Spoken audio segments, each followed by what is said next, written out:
Alors bonjour tout le monde, on est à la récolte de nos céréales. Donc quoi faire par étape? Fort bien simple, l'objectif c'est d'avoir un beau grain là, à 14% d'humidité à peu près. Là. On a mis des chiffrons pour que ça soit facile à suivre. Donc on veut un grain sec de qualité, prêt à commercialiser. Donc quand vous récoltez votre grain au champ, là, il est à 16, ben il en manque pas beaucoup. Sauf que là, le grain, il arrive du champ, il est en train de sécher, de mûrir, mais il n'est pas tout à fait mort, en état de dormance. Donc, la première phase, ça va être de laisser mûrir le grain. Donc, ce qu'on va faire, c'est qu'on va récolter notre grain, on le met dans notre silo, parce qu'il est à 16, pas besoin de le sécher, puis on va ventiler pendant 2 jours en continu. Historiquement, on disait 7 jours, une semaine. Mais à l'époque, les gens avaient un petit silo de 100 tonnes avec un ventilateur gros de même, puis oui, ça prenait 7 jours. Mais si vous avez moindrement un bon ventilateur, 3 forces, 5 forces, centrifuge en ligne, 2 jours, c'est amplement suffisant. Si vous voulez vous en assurer, ce que vous faites, c'est que vous remplissez votre silo, vous montez en haut, là, vous partez à la fan, vous montez en haut, vous allez sentir que c'est chaud et humide. Le grain est en train de faire un effort, là, il est en train de mûrir, de mourir.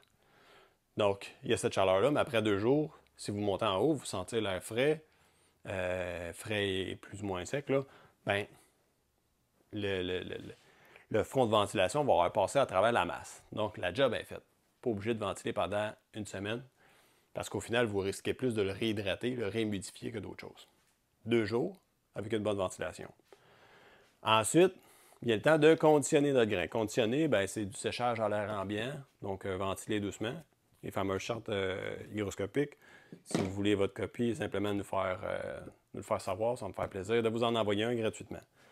Donc, quand les conditions sont chaudes et sèches à l'extérieur, le jour, donc il y a un effet assèchant, on va continuer à assécher notre grain. Si la nuit c'est très humide ou il y a une averse dans la journée, bien, vous risquez de réhydrater votre grain. Ce que vous ne voulez pas faire, c'est un effet de yo-yo. Dans le fond, vous séchez, vous réhydratez, séchez, hydratez. Fait qu'on ne veut pas ça. Ce qu'on veut, c'est baisser notre humidité graduellement. Bon, il y a des outils technologiques pour le faire, mais à la mitaine, ça se fait aussi très bien. Vous n'avez pas grand-chose à faire. Là. Fait que vous le laissez mûrir. Déjà là, les premiers 24-48 heures, là, votre taux d'humidité va baisser déjà de 0,5 voire 1%. Ensuite, vous le ventilez une couple de jours dans une bonne plage.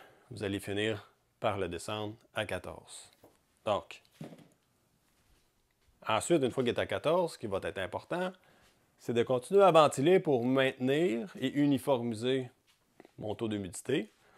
Puis graduellement, bon, là, vous choisissez des conditions propices là, pour contrôler votre humidité avec les chartes, mais après ça, vous baissez votre température. Donc, quand vous voyez une nuit fraîche et sèche, bien, vous continuez à ventiler en maintenant votre humidité, mais aussi en baissant votre fameuse température.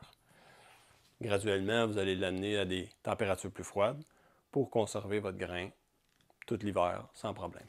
Donc, en attendant l'hiver, on regarde les journées fraîches, puis de temps en temps, on va ventiler notre grain. Donc, baisser la température, une fois que tout ça est bien fait, ben, jusqu'à la fin de l'automne, là, environ aux 2 semaines,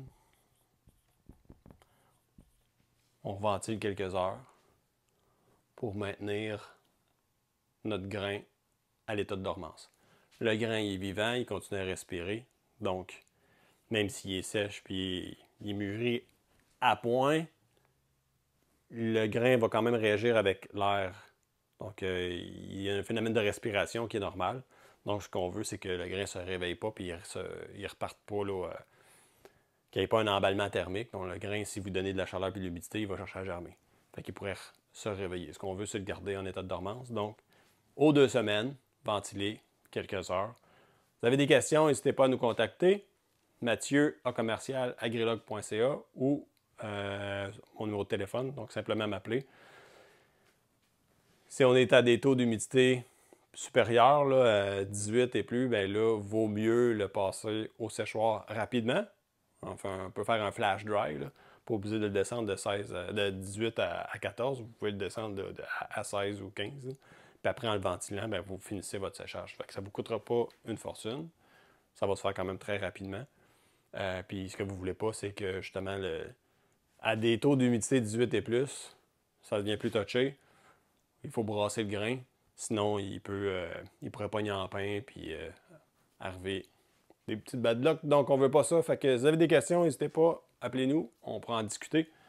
Donc, suivez nos capsules. Et puis, bonne récolte.